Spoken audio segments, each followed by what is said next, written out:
Rise up, the Dukes are back, and now it's time to rise up. The crew is back, and now it's time to rise up. The Dukes are back, and now it's time to rise up. Rise up, rise up. The Dukes are back, and now it's time to rise up. The crew is back, and now it's time to rise up. The Dukes are back, and now it's time to rise up. Rise up, rise up. And welcome back to the D's on Fire podcast. Once again, I'm Nick Frost, joined by Jordan McCloe as we cover all things Duquesne sports. Jordan, this past week was a good one for men's soccer, a good one for cross country, and volleyball got their first win of the season. So not all bad.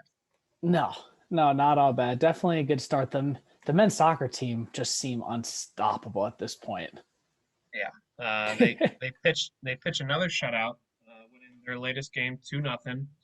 I mean, it was the battle of the Dukes, James Madison Dukes versus Duquesne Dukes, and it was an early goal to start the game for us, and then a goal early in the second half, and then that was about it from our offense side of things. But defensively, I mean, we're just on fire. The D is on fire. The D is on fire. Goalie Dominic Nashimbin, I really hope I pronounced that correctly, has just been a stonewall out there. He had, I think, five saves on the evening, a few noteworthy ones, and I mean, we've won 4 games to start the year. 3 of them have been shutouts. Oh, yeah. And it looks like I think they're going to be coming up on number 5. 5th to win, and I think they're going to have another shutout there, too, to keep the streak going with Howard. Yeah, I think they'll be good against Howard on the 10th. I'm predicting that'll be a more comfortable win. We haven't really had one of those yet. I'm going 4-0 as my prediction for that one. Just a nice, easy one. Get the offense flowing. Still pitch another shutout. Got to keep that going strong. Oh yeah, I wonder what the record is for like most consecutive shutouts, at least in the conference. I don't know. We'll look that up for next week. Yeah, I'll have to find that. But like I mentioned, volleyball got their first win of the season in the first game of their tournament against Canisius, 3-1. That was what I predicted, as you brought up to me as it happened. So I got one right on women's volleyball on the predictions. We don't need to go about the other games. It's fine. Just had this one down to the set. Told you I'm going to have to get all your picks for the rest of the year. We're going to have to start keeping track. Yeah. I think you're going to have a good record if we do. We'll see. For cross country, the men's team got 2nd of 8 teams at St. Francis. The women's team got 1st of the 8 teams. So pretty good outing for them. I didn't get much of the individual accolades from the meet, but I mean, the track team has been on the up and up since my freshman year there 10 years ago. So I'm sure they're still going in the right direction. Oh yeah, it's definitely a good way to start the year for them. I believe you have to add that to your tally too. I don't know if it was a win. I know you said they would do well. I said they were both wins. So I got 1 or 2 right. 1 or 2. You were close. You got a second place. I mean, out of 8 teams, you can't complain with that one. No. And then women's soccer came up just short against Buffalo, 1-0. So another strong defensive outing by Duquesne soccer team, just came up a little short. Hopefully they bounce back this upcoming week along with volleyball. In the LeBron James family news, they were somewhat close to Duquesne. They made their way to Ohio State. So, I mean, judging from their usual distance of California to Pittsburgh, Ohio State's like right there. Bronny gave his visit for OSU, took some pictures in Ohio State basketball stuff and posted them to his Instagram. Noted that he was uncommitted. Yes. So, that's because his real commitment is with Duquesne. He's just doing this for show. Right. Got to build up all the excitement and suspense, and then he'll just hop on over to Duquesne. It's fine. Oh, yeah. So Bryce didn't want to upset Coach Dambrot, didn't post any OSU stuff, didn't get on camera. He was just sitting back. Not even sure if he went to Ohio State. He might have just gone to Duquesne by himself for the weekend. Just walked around incognito. Yeah, Just where he's going to be at. Just finding a good spot to sleep in the coop, finding his spot in the locker room. Oh yeah, he's getting ready. He's settling in. He'll be there soon. Yeah, I'm not worried about him, and maybe we'll even get a year of Bronny staying with Duquesne too, and we'll get to see that. So absolutely. Outside of that, the other big game that we haven't touched on yet was the Youngstown State Duquesne game. Duquesne now 0-5 against Youngstown State in the schools matchups. They started the game off great. First drive, drove down the field beautifully, got a quick 45-yard strike to Jama, who is just on fire on offense. Has scored all 3 touchdowns for the Dukes this year. And then, I mean, the turning point of the game really is the refs not calling a safety on the kickoff afterwards and calling a touchback. yeah. I thought the returner picked the ball up and then got smoked, and that's why it was a fumble. The refs apparently agreed with the announcers that I disagreed with much of the game. Yeah, that would have put us in a way better spot. And I mean, I feel like, when you see that, kind of kills the momentum a little when they turn that. Yeah, and I mean, the Youngstown State took that momentum and just buried it down the middle of our defense by running their all-star running back over and over again. Jaleel McLaughlin got 203 yards rushing on 20 carries with 3 touchdowns, and he added some receptions and receiving yards on top of that. I mean, he was just all over our defense. Yeah, he lived up to the hype. He really does just look like an All-American year again. He is unstoppable. Yeah. So I mean, it's tough to say that our defense it's that concerning with the run because of the talent that they've started the year off with when it comes to running games. But at the same time, man, they've gotten run over these first 2 games. Yeah, it's curious. I mean, Florida State, they showed that they could go up against another like SEC school that they could still run the ball. So it wasn't like it was just against us, but 2 just tough games to start the year for that run defense. Yeah, over 300 rushing yards allowed in the first game, and then almost 300 rushing yards allowed in this one. The quarterback for Youngstown State, honestly, wasn't very accurate with his throws. If he was, this game really could have gotten ugly. I mean, Duke's lost by 17 points, which was just a little more than what they gave for the spread. But it could have been a lot worse. I mean, the quarterback threw behind receivers a lot. I thought our defensive backs were there for the most part, but at the same time, I don't know. The defense in and of itself hasn't been as strong as I thought it would be going into the season. But again, we started off against the 2 toughest opponents all year. Oh yeah, they will. Like you said, that Youngstown State is definitely the second best team that we will see all year, I believe. So hopefully now, we go in here with Thomas More. Nice little setup before Hawaii. So hopefully we could start that off and get a win on the year.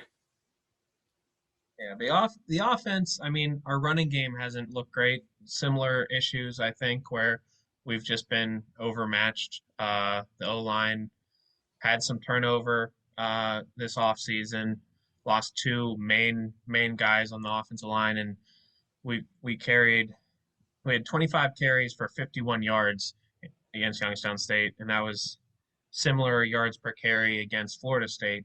I'm hoping there's more to it. Mischler had a lot of throws trying to pull off a comeback, and it didn't go our way. All 3 interceptions, strangely, to linebackers.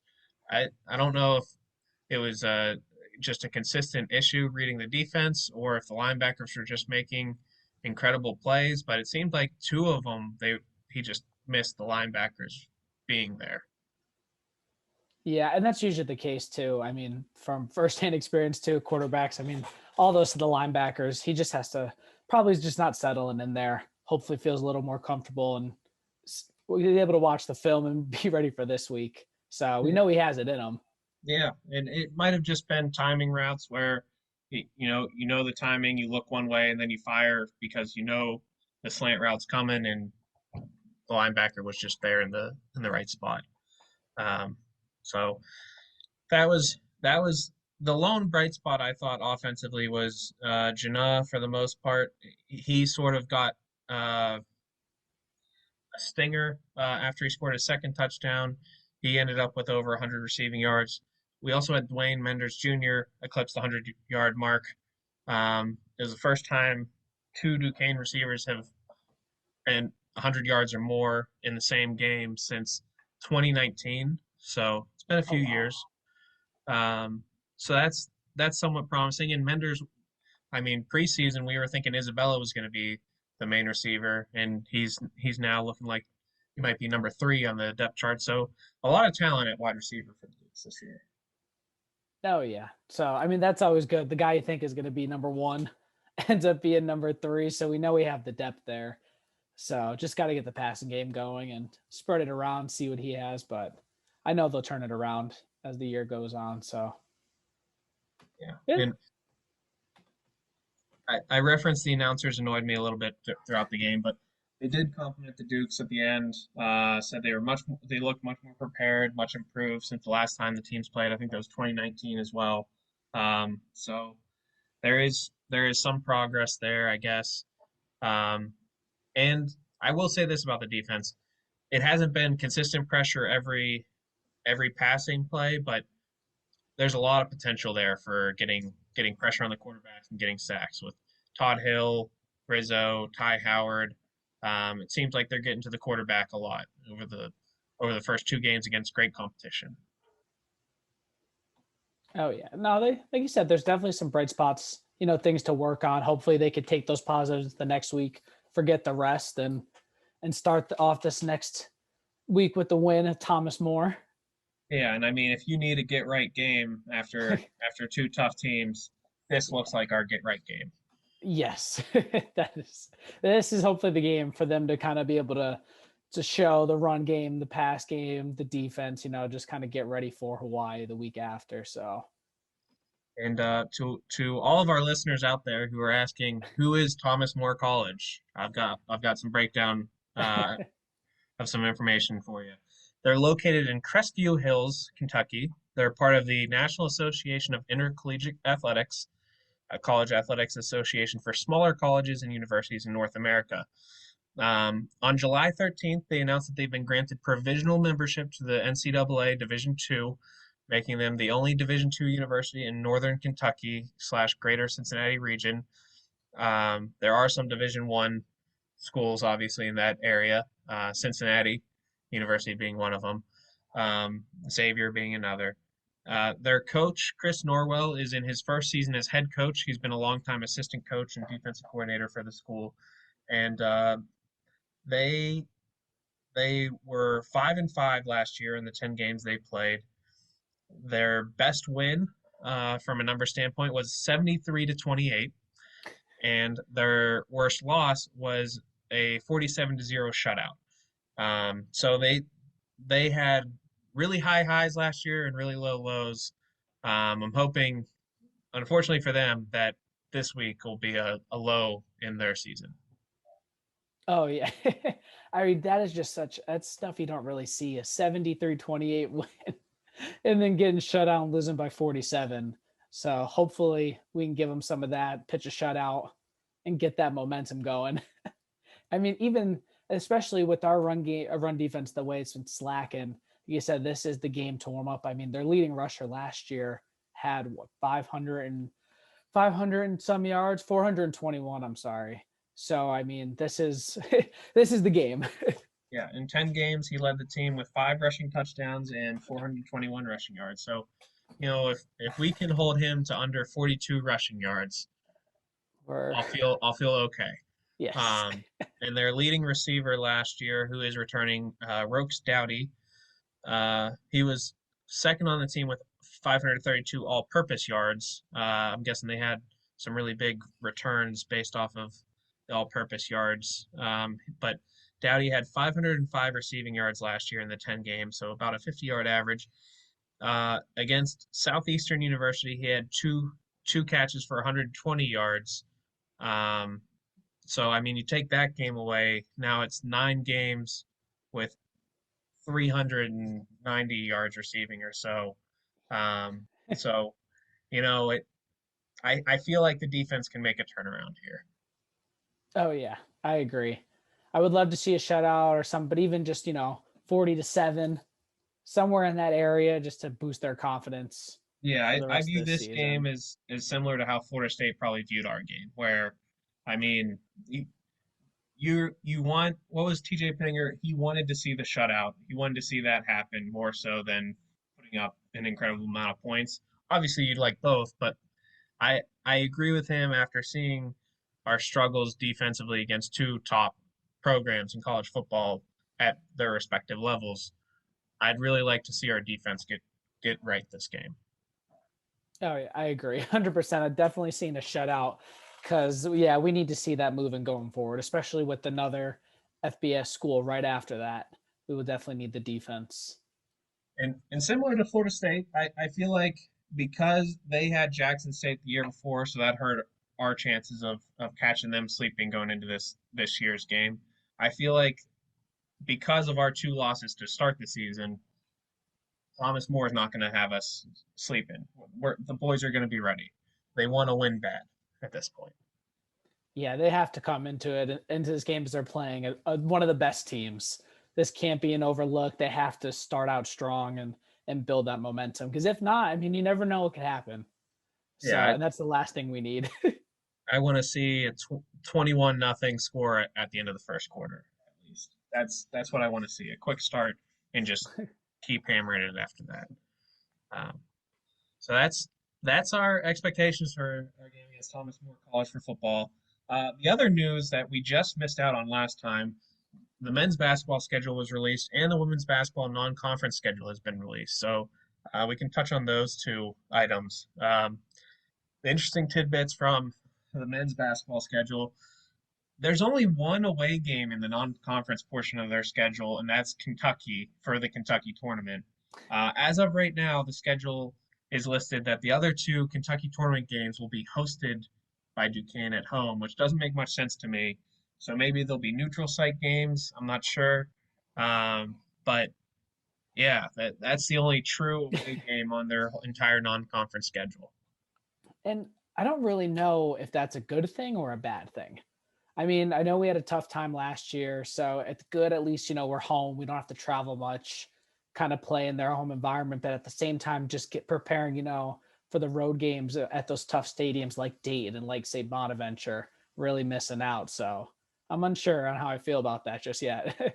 Yeah, I don't think the non-conference schedule is going to prepare our team for the the quality of play in the A10, but I think it'll be a good way to build some confidence and hopefully improve on last year.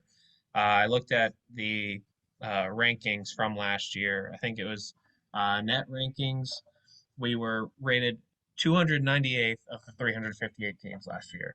So I know there's been a huge turnover in the roster from last year to this year, which was definitely necessary.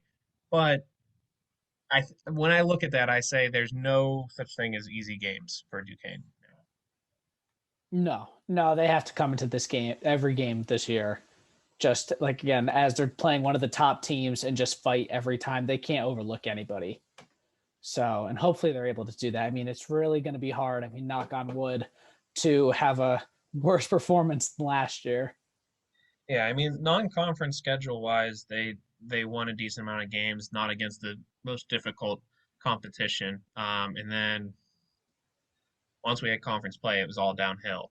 Uh, this year, I'm hoping, like when I looked over the schedule, I'm hoping just for at least 500 for the non-conference games. Ideally more, obviously, but just looking at our turnover and the uncertainty of our team right now, anything above 500 would be a win in my book for the non-conference schedule.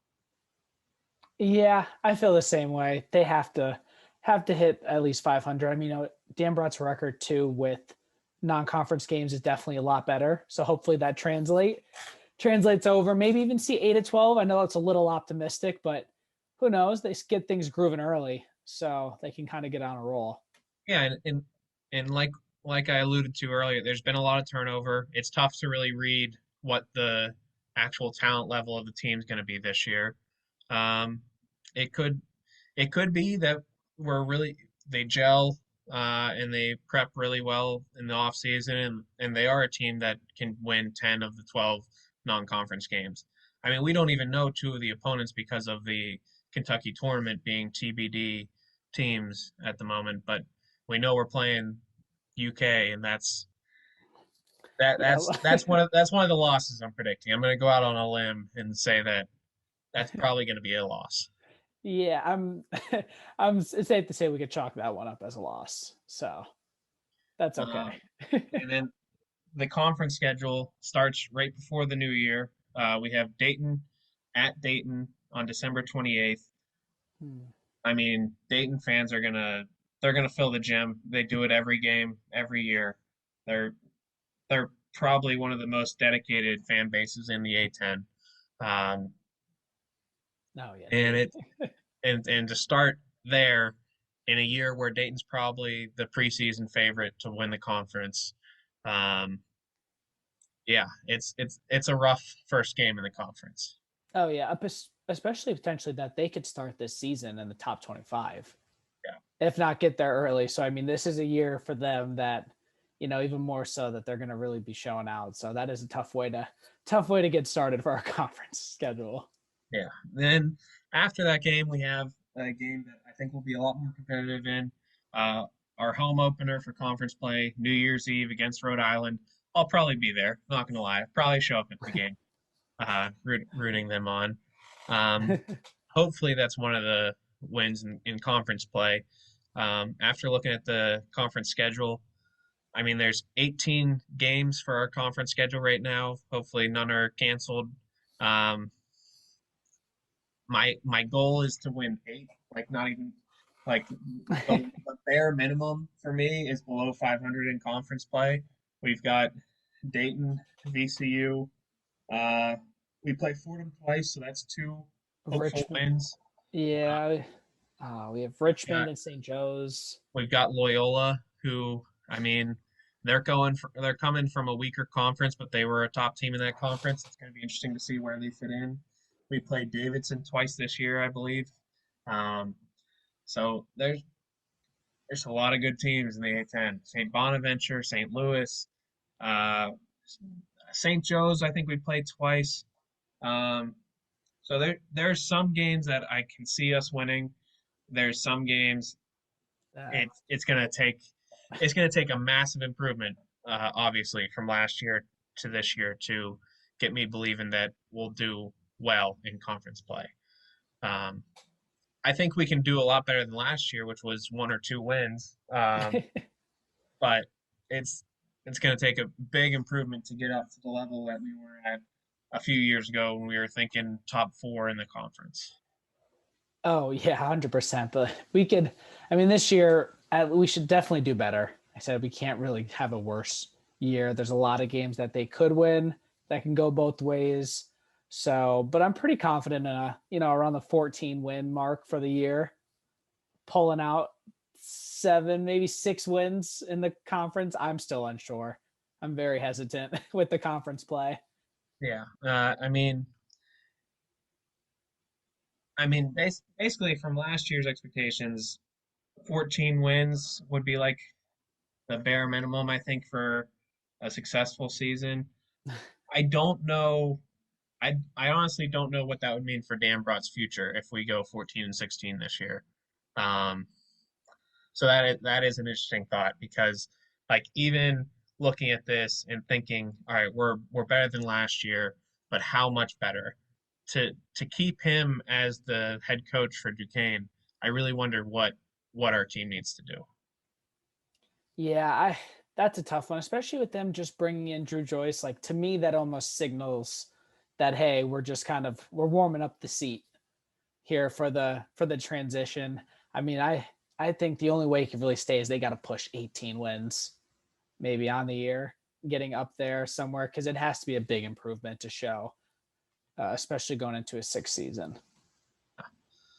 And now let's go to a much more optimistic viewpoint, at least from my stance, which is the women's basketball non-conference schedule was released. Um, their first 3 games are at home. The first half of November, they host Point Park in the junior version of the city game, I suppose. Brown and Manhattan. So I think for just looking at those teams and what they've done, I think that's 3 wins for this to start the year. I mean, at home, so getting used to the season, and then right after that, we played Pitt at Pitt for the city game. Um, that's always a fun game. Last year was probably the first time in a while that Pitt's beaten Duquesne in the city game for the women's side of things. I'm sure I'm sure Coach Burt has a very sour taste in his mouth after last year, and he's ready to go. Oh yeah, and I will definitely be there for that one. I refuse to miss it. But I'm sure they're going to come back strong. He's not going to let this one slip away. And interestingly, this is probably the first year in a while. I can't even guess how many years that Duquesne doesn't play a big Power Five school or Power Six conference school to start the year. Last year they played UCF at UCF. I understand that I think they're in the American or something like that. So still a top basketball conference. They've played Syracuse to start off the seasons before. They played Texas to start off seasons before. They played a lot of big name schools typically to start the year, and typically that has meant a loss to start the year. But it was a good measuring stick, is how I think Coach Burt viewed those games. This year, I think he's realizing we need to build this team up, build the confidence up, build the wins up, so that they're stronger towards the end of the year, and going in the right direction. Yeah, I mean, I think that's a good idea. It is always nice to get out on the road and have that experience and go to these big schools, but to start it off this way, especially with a couple of home games, I think is going to be beneficial to start this season. So, and in our time being around the team, it definitely seemed like the most successful years were the years that the team was more focused on what they were doing than what their opponents are doing. Obviously, the coaching staff's still going to scout each team as well as they always do, but I think it'll give them some more time to focus on getting their own plays down, getting their own communication down, figuring out what their roles are, and just being more focused on how to make themselves better versus focusing on their opponents each game. Yeah, I mean, I'm excited to see. I think that's a great kind of way to go into this season. So hope that proves to be worth it, and I think it will. So the other away non-conference games outside of Pitt, which, I mean, it's at Pitt, so it is an away game. It's not a neutral site game at PPG Paints Arena or anything. But the other away non-conference games at Marshall, at Delaware, and at Temple. I mean, Temple, Delaware, Marshall, they're generally pretty good women's basketball programs. Delaware, in particular, has had success with having one of the greatest women's basketball players to ever do it go there. So that those will be some interesting games. I think those will be somewhat a test. And then they do have some opponents that had postseason success last year in their home games as well. You have Tulsa, who made the second round of the WNIT. Kent State also made the second round of the WNIT. One thing I didn't mention about Tulsa, they actually beat us last year, so it'll be a good measuring stick to see how we rank against them compared to how we did last year. Howard, who was an NCAA tournament team last year, they kind of had a Cinderella run in their own conference tournament to get there. So we'll see if we can beat them early on in the season. And then Albany is another team that they're playing who was a 20-win team last year. And as you and I know, Coach Burt really prided himself on Duquesne being a 20-win team program for a long time, and it's looking like this might be the year that they try to bounce back into that. Oh, 100%. I think they've been kind of preparing. I think the schedule and the way they format it this year shows that as well, focusing on themselves and getting back to that point. So, yeah. And as I mentioned, the guys' team, what did I say? That I was hoping for at least 6 of the 12 non-conference games as wins. I'm hoping for 10 of the 13 non-conference games for the women's team to be wins. Um, Obviously optimistic here, but City game, W, Point Park, W, Brown, W. I see W's everywhere when I look at these. I do too. And it's there might be a little favoritism, just being around the basketball team more, but and knowing how well coached they are and the type of players that they bring in, no, I don't see any reason why they can't easily take 10 out of these 13 games to start the year. Yeah, they have been recruiting local players for a while now, building that pipeline up. And with the extra eligibility that has happened over the past few years, I'm excited to see what this group of there's a lot more experience than there usually is, I think, in the past few years for Duquesne women's basketball too. So I'm hoping that translates to a much more successful season this year. Oh yeah, and we've seen that when there's been more experience on the court, translates to usually have a better season. So hopefully we could see that this year too. Yeah. All right. And so let's look at the upcoming schedule, make some predictions as to what's going to happen in these upcoming Duquesne sporting events. Let's see. The next game for women's volleyball, they play September 9th. They've got 2 games, one against UT Chattanooga, one against Miami of Ohio. I'll say they beat UT Chattanooga and lose to Miami of Ohio in a close one. That's my prediction for the 9th. And that looks like the only sporting event for the 9th for Duquesne. Then football, Thomas More. Like I said, I'll go 49-0. You know what? I'll go 49-0. We just keep scoring touchdowns throughout that game, and just bury them. I'll say 38 nothing. Say 38. I definitely see the shutout in this game. And then volleyball ends their Chattanooga Classic tournament against Southern Indiana at 2 p.m. on Saturday. I'll go a win for volleyball there. We'll go 3 sets to 2. It's gonna be a grind until they start getting in the groove of things. And then men's soccer versus Howard. Already made my prediction there of a 4-0 win. Get some nice easy goals in the start of the half and just get the boys moving. So I think they have one more. They have another game before we'll get to record again. I believe they have Wright State. We'll just chalk that. We'll take a 2-0 win. They continue. They keep the shutout going. I'm really going to have to find out the conference record for shutouts. Yeah, we're going to set it. So if we never look it up, it's fine. We'll just use however many we get this season as the new conference record.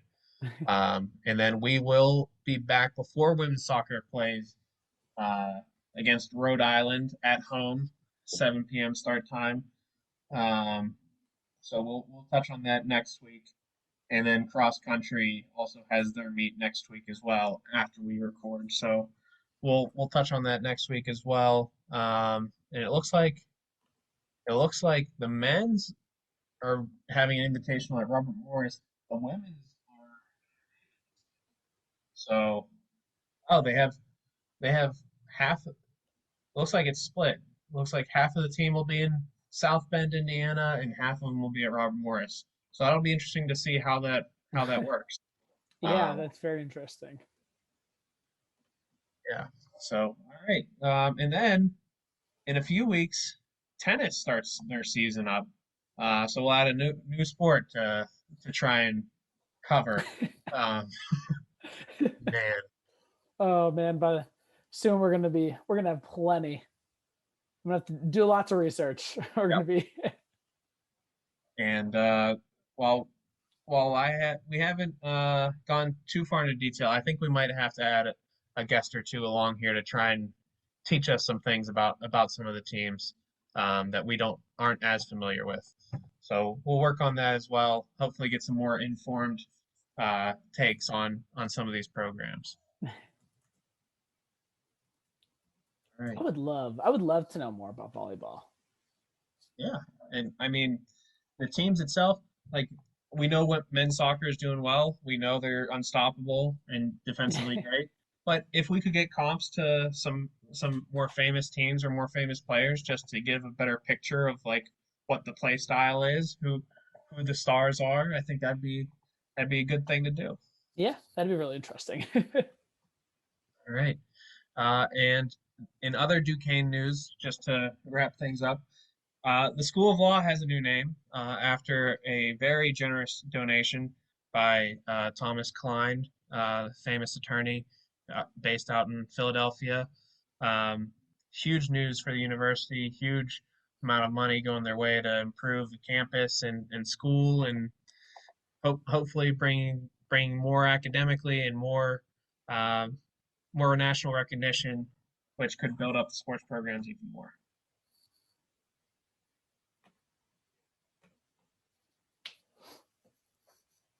All right. And with that, we'll bid you guys adieu. Hopefully, when we come back, we'll have even more wins to talk about for next week. Yeah, after all your predictions too, I'm gonna have to keep track. I'm gonna say you get 4 of them right. All right. So we'll see. All right. It's a good over-under game for yeah. the weekly podcast. Rise up, rise up, rise up. Just when you begun to think it was safe, the Dukes are back. A new attack, the usual place.